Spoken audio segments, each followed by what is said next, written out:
The other day, a white man killed two black people in Kentucky only on the strength of their race.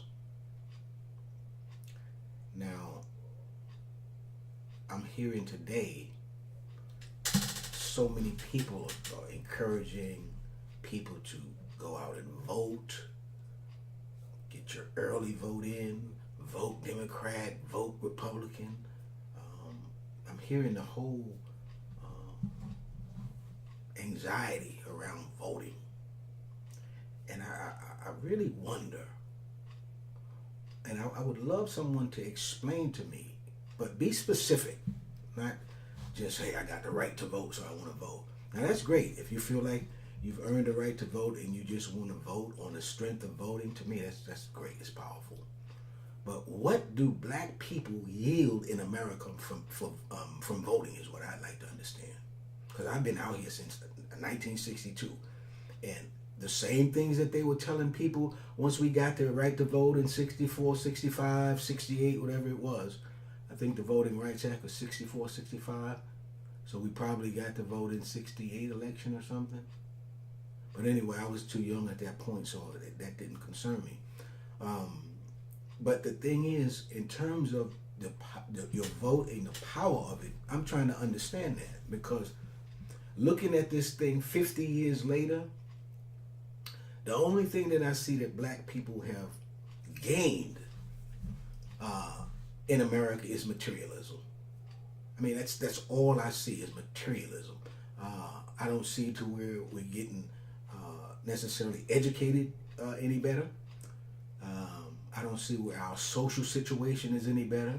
I don't see where our political situation is any better, other than someone saying, hey, you do have the right to vote. But the things that we're voting for and the people that we're voting for, they're not beneficial to us. So I don't get it. On a national stage, I saw President Clinton really being touted as the first black president. Now, President Clinton had political ties to Arkansas, of course. He was the governor of Arkansas, which is the highest office in Arkansas. So here's a president like President Clinton. And we say President Clinton, or they say that President Clinton was the first black president. He went on Arsenio Hall show, played the saxophone, and black Americans just fell in love with him because Arsenio's platform, I think, more than anything. But he came on with the shades and the saxophone. And I guess for whatever reasons, I don't know, but he became the first black president. Black people just admired the hell out of President Clinton. So, for me looking at it, because I don't hate him, I was just looking at him and what he was doing, his wife doing, or whatever. But I was looking at what happened during his time, right? President Clinton is 92 through 2000, right? So during that time, that's 3 strikes, you're out.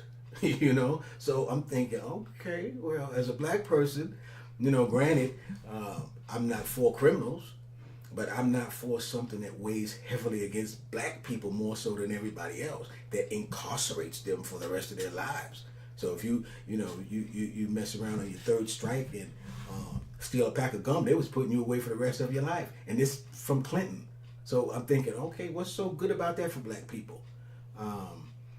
I'm really trying to figure out, and I want people to point it out to me, because I don't know what we did any better under Clinton than any other person that was in office.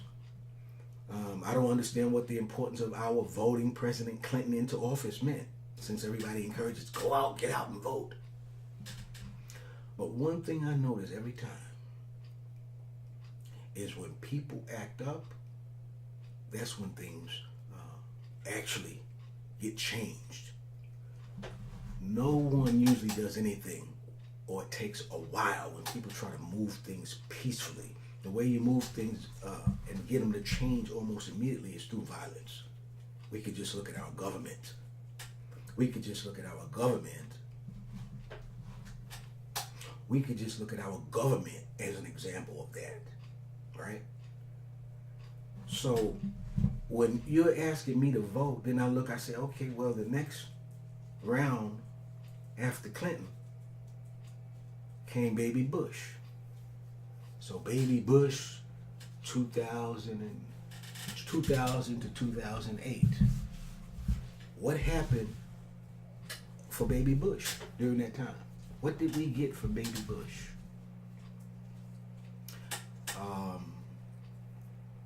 Not that you voted for Baby Bush, but what did we get after Baby Bush came into office?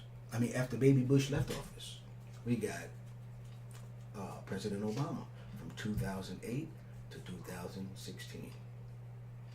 Spell out what we got under Obama. Because what I look at under any of them is, how is your life any different? For the better or worse, how is your life any different? Why would you keep telling me to go out and vote?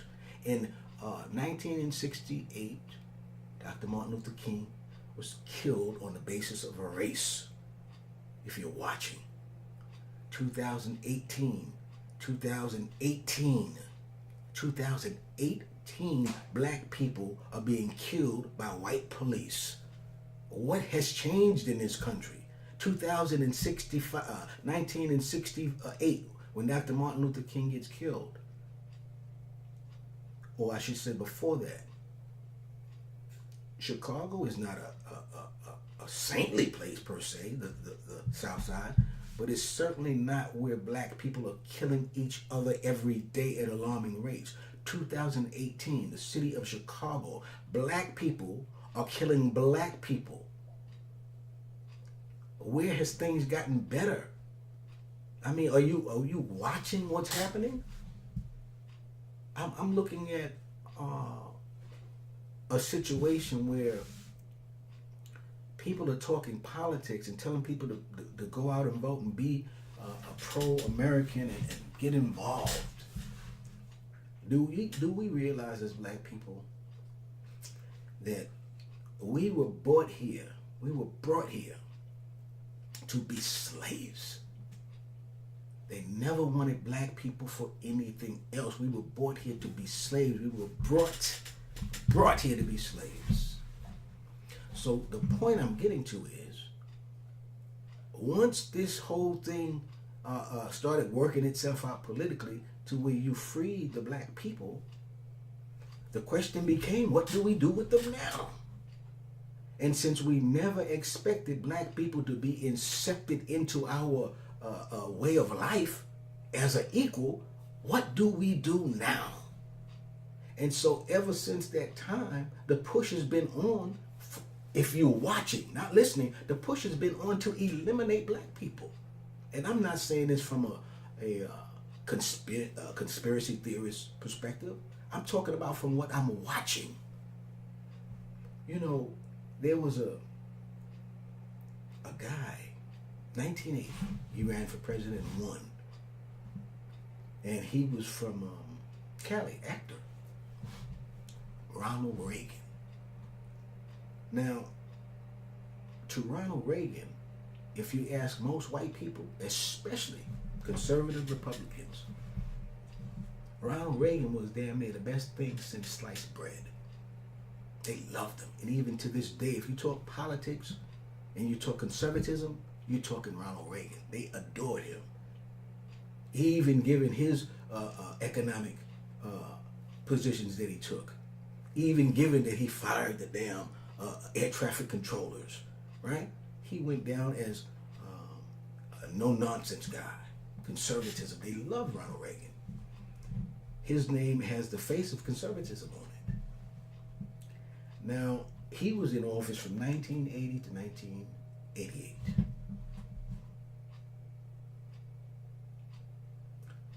Now, from about 1978, 79,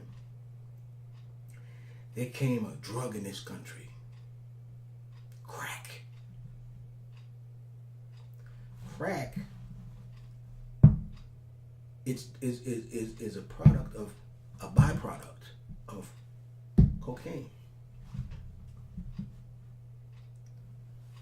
Somehow the cocaine now comes from Bolivia, Peru, Peru, Colombia, South America. Somehow it ended up on the doorstep of damn near every American inner city from 1980 to 1988. And then do you know what came with that? What came with that was a law. Mandatory minimums. Mandatory 5 years in federal prison. Federal prison for the possession of crack. From 1980 to 1988, crack went wild in the inner cities of America. Again, the question had to come back to, what do we do with them, especially the males? Remember now, the drugs came from South America. And see, a lot of times we blamed ourselves. Oh, well, he shouldn't have been out there selling no crack. Don't forget the users. But what about the situation? Where did the crack come from? See, we don't deal with the root. You want to blame somebody for selling crack. You inundate my city, my block with crack, and then you're going to ask me, why would I be selling crack? And I'm broke. Come on now. So my question is, where did it come from? Who put it there? Because you got to remember, during the late 70s, as the cocaine started coming, cocaine wasn't a big deal in the inner cities because it was too expensive. So it wasn't hitting the everyday cat. It wasn't hitting everyday cat, but every once in a while, somebody, you had a little coke. But you never would have thought about cooking your coke, mixing it with water, mixing it with baking soda, heating it, freezing it, rocking it up and smoking it. You never would have thought about that. No brother I knew could have come up with that. No brother that I knew at that time in our neighborhood could have come up with that. So you tell me, from 1980 to 1988, this man reigned, right? And made it so that if you touch this stuff, you go to prison for mandatory 5 years. You tell me, what in the hell was that? And he went down as the best president damn near that ever lived in their eyes. But we're still talking about voting. He was in office. Granted, he's a Republican, but a Republican or a Democrat is still supposed to look out for the American people, right? How did that crack get like that? Now, from the crack, came the addiction to it, right? Whenever you got an addiction and a heavy one like that, you'll do damn near anything for it. So what did the crack start doing in the neighborhood? Sexual promiscuity. What did the sexual promiscuity cause? It caused AIDS. What did AIDS cause? Calamity on damn near every black family in America. Crack and AIDS killed the black communities. And we're still sitting here talking about vote. So Ronald Reagan leave, and from 88 to 92. From 88 to 92 come Daddy Bush. All right?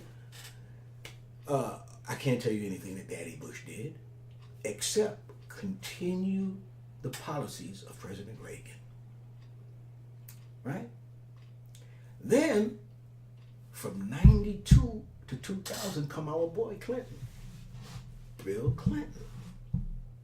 From 92 to 2000 come Clinton. Now, within that era, everybody telling you, go out, vote, go out, vote, go out, vote. You went out and voted. Your man got in office from 1992 to 2000. Within that period came 3 strikes, you're out. Now you tell me, I don't care, nobody likes crime, nobody likes drug dealing, but you tell me, if you're in office and you're going to help black people, you're going to add something like 3 strikes, you're out? How in the fuck is that helping? From 1980 to 1988, everybody caught all of these charges since the man got hard on the law, Reagan, right? So you come and then you say, now that I got the 2 strikes damn near under them years, that here's the 3 strikes rule. And you helping black people that say go vote for the first black president? I don't get the voting shit. I don't get it anymore. I used to do it, and I'm telling you, I voted for President Obama. But the fact of the matter is, I only voted for him because he was black. It's the only reason I voted for President Obama, because he was black. No other reason other than he was black. That's it. Because I didn't know nothing about what he did as a person, organizer or whatever it was in Chicago. Nobody really knew. We could know what they told us, but I only voted for the brother because he was black. Right? He was a senator in Chicago, in Illinois, after he was a community advisor, but I didn't know nothing about him. I said, man, I'm going to vote for the brother because he's black. Now, I didn't literally say I'm going to vote for him because he's black, because I think he's going to get things done for people. For black people, I just assumed that. I just assumed that was all the hype, that vote for somebody black because they're going to help people who are black. I mean, don't forget everybody else, but they got more than we got anyway. So yeah, try to help black people come up a little bit. I didn't see that under President Obama. Now, he was a cool motherfucker, right? Nice wife, lovely kids, and one thing, as you see, no kind of incidents of infidelity. He didn't get no damn sperm on some nasty white girl who gonna keep sperm on a dress and shit like that. None of that. But we voted the brother in. But now, where is the benefit from your voting? I'm trying to see it. Because again, the only thing I can assert is that the only thing that black Americans have achieved in America over the last 50 years is materialism. And the materialism hasn't helped us. It's helped white people more than anything because the materialism you buy from them. So, when you look at our neighborhoods, right? I mean, again, go back to Chicago. Black people killing black people. And that happens in every inner city in America. I mean, look at Little Rock. If they say last year there was 50 deaths, 45 of them was black people killing black people. And that's in, I'm sure, Louisville, Kentucky. I know it's in Brooklyn. I know it's in Miami. I know it's in LA. It's in Lincoln, Nebraska. Right in the belly of this motherfucker. You go up to Seattle, Washington. I'm sure wherever black people are living, particularly of lower socioeconomic status, we're killing each other. So I don't understand what the importance is of voting. Because you put people into office who are not benefiting you. So therefore, the way I see it is black people need to put all emphasis on organization. Then you need to understand that the most important thing in America is economics. We may go to invade a place and we tell you we're going over there to free those people. But as soon as we step down, we're going to secure whatever assets it is that we have there. Because we've already decided before we even go over that we're going over out of self-interest. So like if we went to Iraq, before we do anything, we want to secure those oil fields. You can best believe that. We could talk, you can hear all the rhetoric you want about going over to free the people from the bad Saddam Hussein and blah, blah. Iraq collapsed after Saddam Hussein died. Shia, Sunni, Kurd, it became civil, like a civil war. And we acted like, oh, well, shit, we didn't know that was going to happen. We went over on the strength of securing something for us, right? So if you're going to think that we're going to do anything not out of self-interest, it doesn't make sense, right? So whoever you vote for, they're going to do what they are going to do. What we need to do is learn how to organize and realize that everything you deal with, everything America deals with, has to do with money. So if you look at the country of America goes over to Iraq, it has something to do with money. Anything that America does, it does it on the strength of money. So we need to understand, how do we organize ourselves? You don't have to worry about voting, because voting really you just say, hey, I voted for such and such. You have no way to affect their policies. Look at, for instance, and one of the slickest motherfuckers they got out here now is Senator Mitch McConnell. He knows the Robert motherfucking rules of order. He's a fucking parliamentarian. So You look at somebody like President Obama. He had the last administration. He had to vote once the judge died, the Italian judge. I don't know, I forget how to pronounce his name. But when he died, his seat was supposed to be filled by Obama. Now what happened? They knew how to do whatever to delay the vote until President Trump got in, and then Trump put in Gorsuch, right? And then Trump, of course, put in Kavanaugh. So you changed the whole complexion of the Supreme Court. But yet your vote had nothing to do with that, right? You jumping up and down talking about you wanted this for, go through these investigations and all this for Kavanaugh. Hey, fuck you. We ain't going through all that. We got the House, we got the Senate, we got the presidency. Ooh, that man is in. Stop acting a fool. And that's what happened. But you voted, and look what your vote got you. All of your voting does not matter. What matters is you need to learn how to organize. Men, learn from your organization to organize your money. You're a capitalist in a capitalist society. So learn how to organize the group of black people's monies to the point where you can bring this country to bear at any point. Notice when 9/11 hit, the first thing that President Bush said was go out and spend money. Don't worry about it. Everything's okay. Go out and spend money. Right? You eating a bag of Oreos, and then tomorrow you see Oreos with mint or Oreos with peanut butter, Oreos with damn strawberry inside. And you're like, man, I've been eating these old Oreos right here. These are good. I don't need those Oreos with all that other shit in it. But the nature of America is changed. It has to keep inventing new shit for people to keep spending money. So if we learn how to organize to strengthen ourselves around that, that's the key. In other words, we can make Nike do something. We can make Nike go to the government for change. All you got to do is just organize your money and say, black people, we're not going to be buying no Nikes. Black people, we're not going to be buying anything from Nike.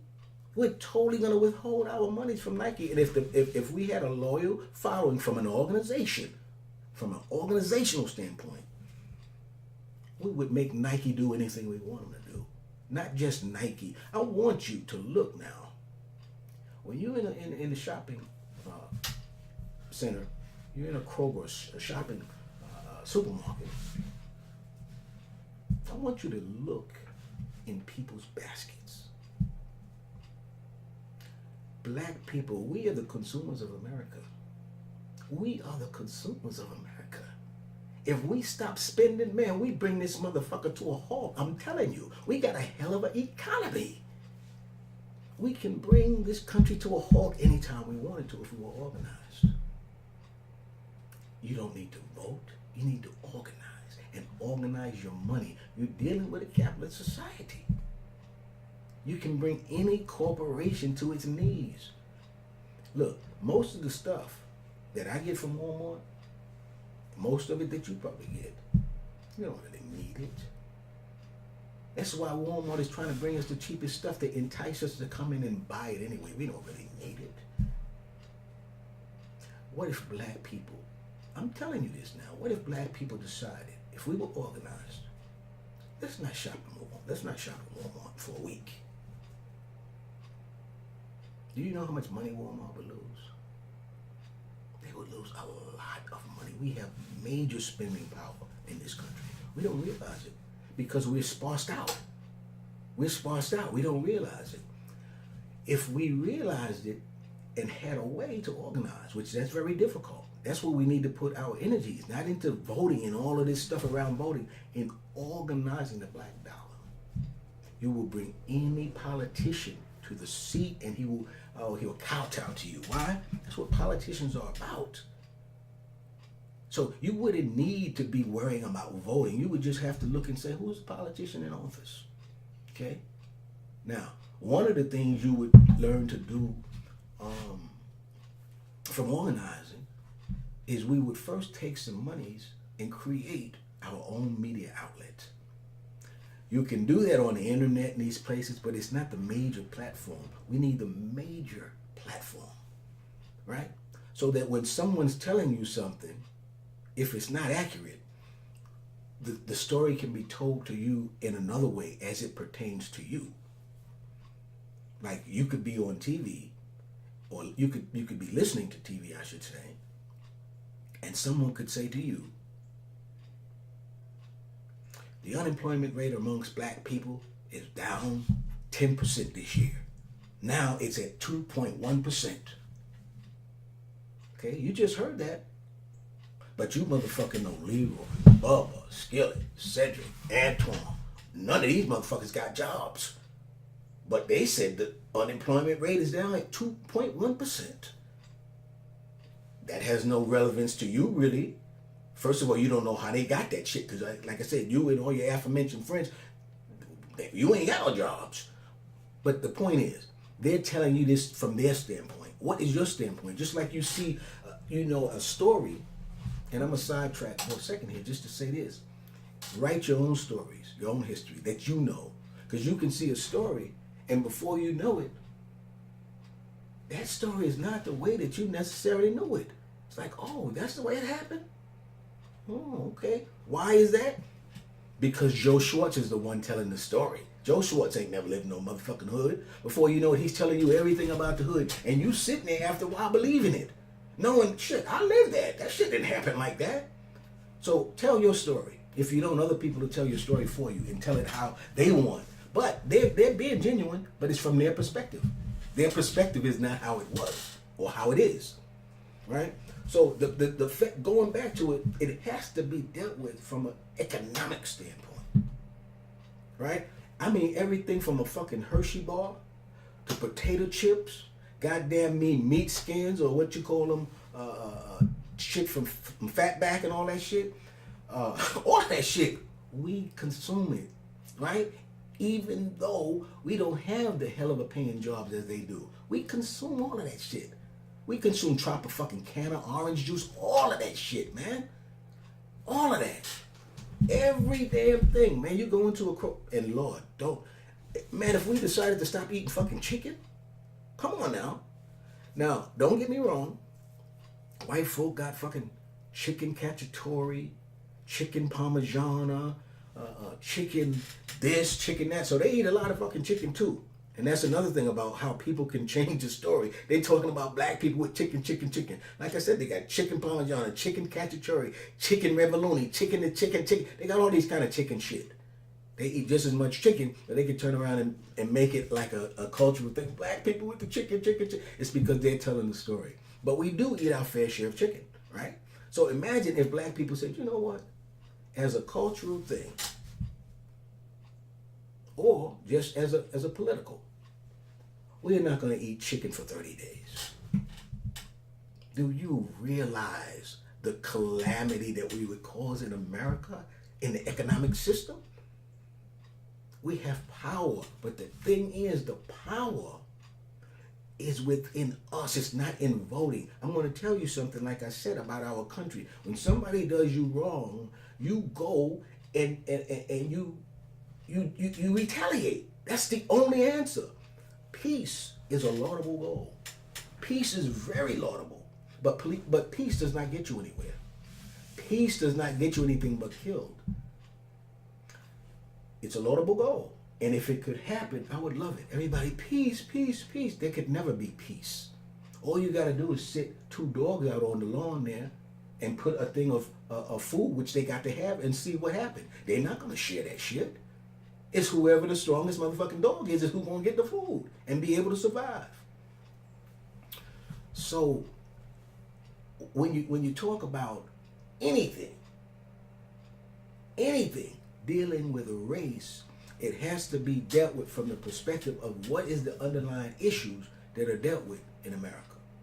And that's going to be the money that's controlling it. So again, you won't have to go voting. All you have to do is withhold your dollars, and boom, they'll come to you and say, hey, what's going on, man? We need to fix this. Why? Because your money is disrupting the economy. Your money is disrupting the economy. And if they want things to get back right, one of the first things they're going to have to do is reconcile with the idea that we have to make these people happy. We have to make these black people happy. And we could do it every time from money. We could do it every time from the aspect of money. Because your vote, and you know, your vote is fine. But your vote is not changing things. The way you change things, as I was getting ready to say, is not through peaceful means. Peace is a laudable goal, but it can never be achieved.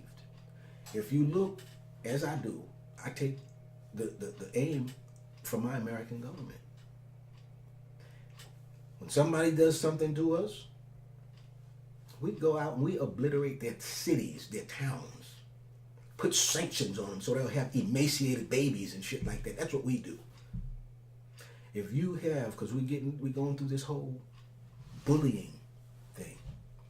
If you've got a kid that's being bullied, I want you to tell him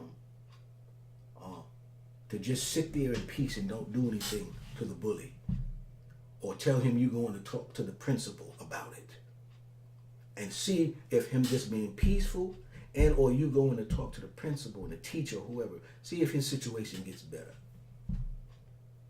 His situation won't get any better because peace is a laudable goal, but it does not solve things. If he keeps getting bullied, and of course people are going to say, well, now, you know, kids have guns and okay. If he keeps getting bullied, what you tell him is, he's going to have to find a way to knock the shit out of the bully. And I guarantee you, once he get the heart and knock the shit out of the bully, all of that bullying shit will stop. Because the bully is only liking to mess with people who give him an easy time. Once the bully see, oh man, this motherfucker here give me a run for my money, he ain't going to keep bullying. Right? So you have to understand that if, say you don't like something in your community, and this sounds stupid to most people, I'm telling you, but this is the deal, because it can all be built back by us, as a matter of fact, very easily. We got a whole bunch of motherfucking hands.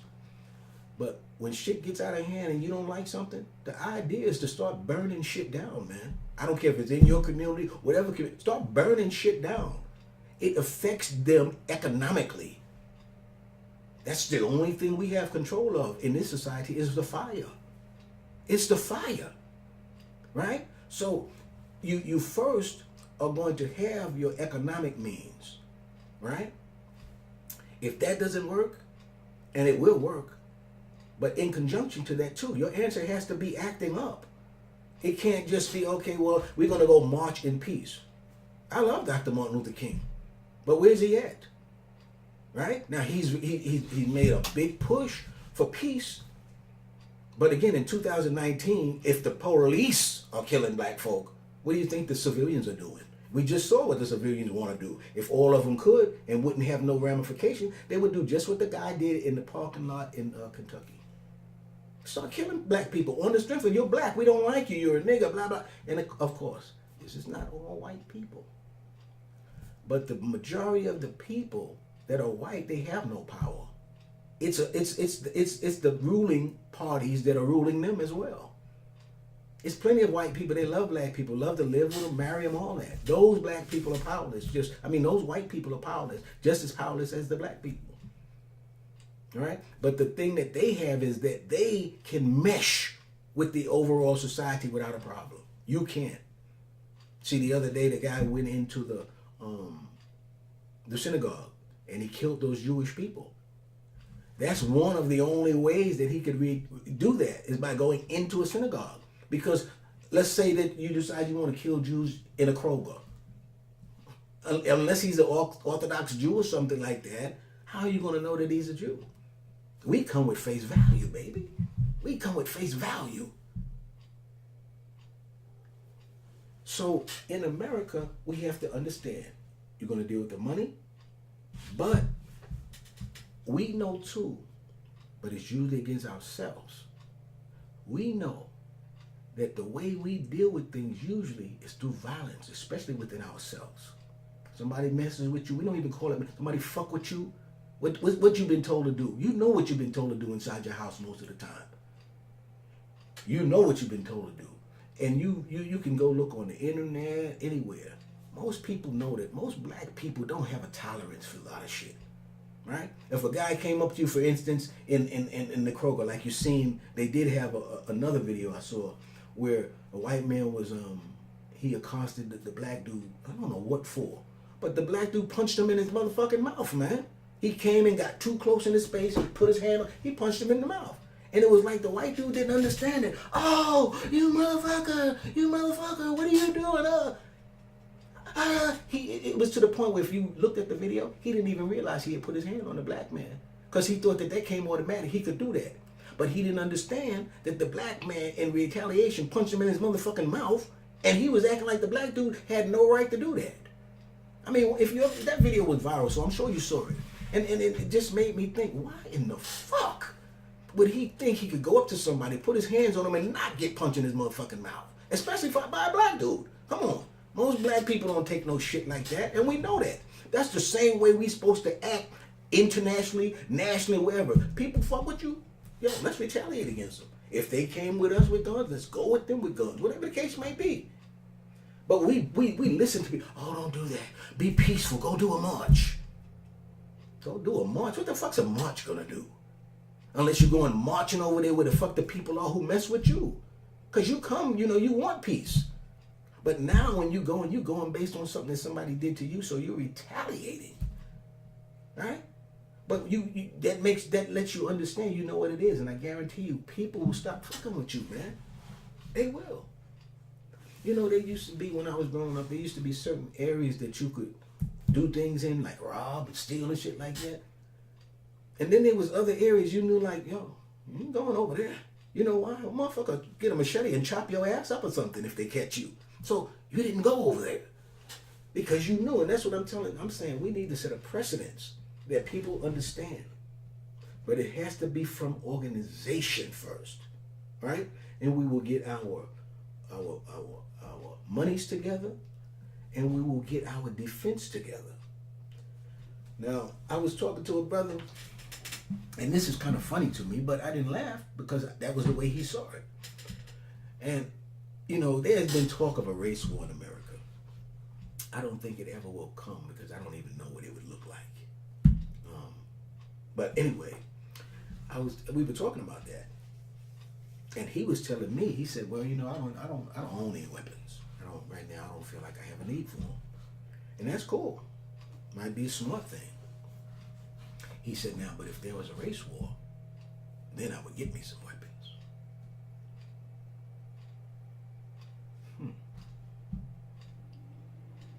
So if it was a race war, you would get you some weapons?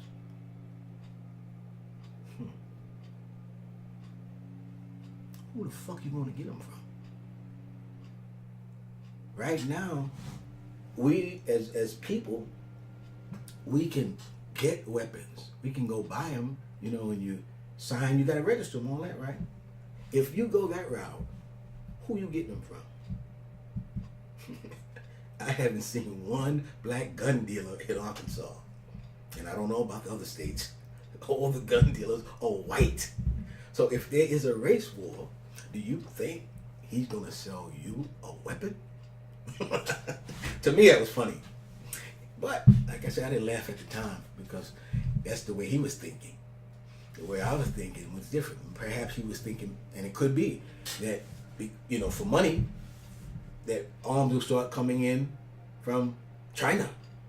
Arms may start coming in from El Salvador. Who knows? It would have to be something like that because we certainly wouldn't be able to go get them from white people like we do now, right? And they barely want to sell them to us now. Here in Little Rock, I guess twice a year or once a quarter or something like that, they have a gun show, and they always have, where you can go and buy, sell, trade guns. Now, since 9/11, when they said that happened and all of the rights start being restricted from you, then you had to start showing ID and all this for guns. But when I would go in there for the guns at the shows, it's a place called the Fairgrounds here in Little Rock.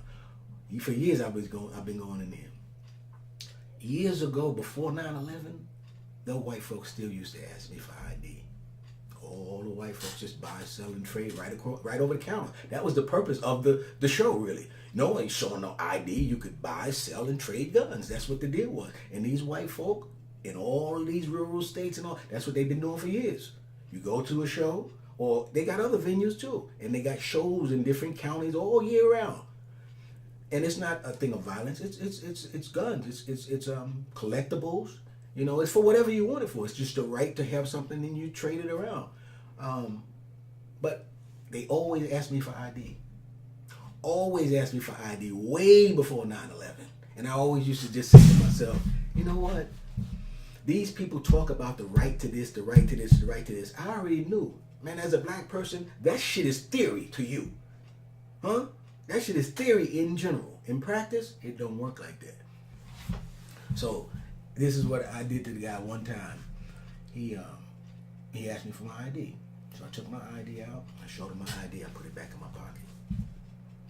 Then I went on to buying the gun. Gave him the money for the gun. And then he says, okay, well, because see, he was making something up on the spot because they normally don't do this. He says, okay, well, put your name on this right here. And I wrote Joe Schmo, blah, blah, whatever kind of name. And he sold me the gun. When I showed him the ID, since he was doing it on the cuff, he didn't even pay attention to my ID. He just look at it like, oh, well, this nigga got some ID at least. So then we go on with the thing. I buy the gun. Oh, yeah, write your name down on this. I wrote down some more bullshit and just kept going. So I learned from that one. That's how I would do when they asked for ID. Okay, let me see your ID. I showed them my ID. They didn't even pay attention to it. It was just the idea that they were trying to make you think that they were checking you on this gun purchase. It used to happen all the time, even way before 9/11. So, you know, a lot of the rights and what have you that we have, it's theoretical. To me, the best thing for me in terms of a coping mechanism was always me realizing that straight up, man, you're a second-class citizen. You're not going to treat yourself like that, but that's the reality. And you got to conduct yourself like that sometime. Hence, you might just go off on somebody and then they're going to lock you up. So, I'm going to come back to my original thought, which was the power of voting. And I'm still waiting for somebody to tell me what it is. Where you're getting the power from voting, as opposed to organizing yourselves economically and organizing yourself to act up. That's what you need to do. Right now, anything that happens, if you're organized to act up right, you're going to change it, because nobody likes violence. No one likes violence, but that's the only way to get things changed. Again, Dr. Martin Luther King was killed in 1968. Now, across the board, black, white, red, brown, have we got to be a more peaceful nation or more violent? Right? So you tell me what, not as far as, you know, listening to what's being said around, for instance, you know, Dr. Martin Luther King's name, not what's being said around his name. I want you to look at what's been happening around the principle of peace in America. And I say, I submit that we, and I don't think most people would fight me on this, we are more violent than ever. We have more handguns in our possessions than ever. So I'm still trying to figure out where the whole thing of people thinking that there's ever going to be peace and how peace solves things. Jimmy Carter, which people think about as one of our worst presidents on record. That's what they consider him. I look at him as one of our best, Jimmy Carter out of Georgia. So Jimmy Carter brings together Yitzhak Rabin, I think it was his name. No, Menachem Begin, not Yitzhak Rabin. Menachem Begin. He brings together Menachem Begin and Anwar Sadat of Egypt. He brings Egypt and Israel together for peace. Now, very soon after, you know what happened to Anwar Sadat? They killed him. They killed him for going into a peace process with Israel. There could never be peace. peace is a laudable goal, but there could never be peace. What you want to do is organize yourself economically and organize yourself defensively, right? Because there could never be peace, and you need to be ready. Huh? Don't emphasize voting, emphasize organization around the bigger picture that the country is involved with, and that's economics. You know, when I was growing up in New York, and I never knew anything about it, but I remember that there was Bill Butel. So you New Yorkers know I know what time it is. Roger Grimsby, huh?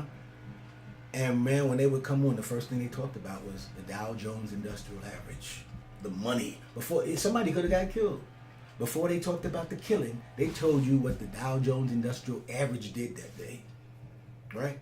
So the deal in America is about money. For us black people, if you look at our evolution, the only thing that you could look at and say that we got better is materialism, money. America's about money. We need to go and figure out how do we organize about being strong within a race around money. Votes are not going to get you anything but your heart broke.